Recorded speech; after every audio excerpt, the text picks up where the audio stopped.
একটু ক্যামেরার দিকে দেখবেন, একটু ক্যামেরার দিকে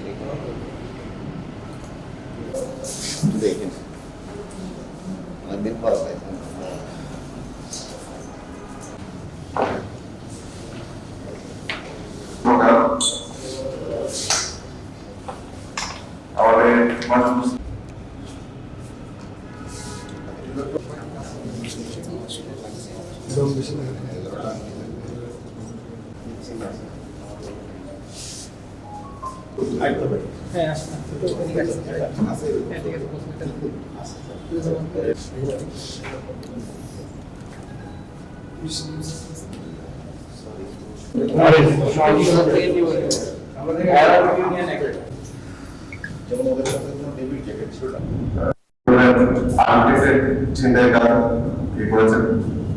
উদ্ঘাটন করেছেন। তারই পরিপ্রেক্ষিতে আমাদের কাছে মোহাম্মদ বাদী শফিউল আলম গত 14-26 তারিখ সকাল 8:35 সময় দুবাই থেকে চট্টগ্রাম শাহ আমানত আন্তর্জাতিক বিমানবন্দরে তিনি অবতরণ করেন।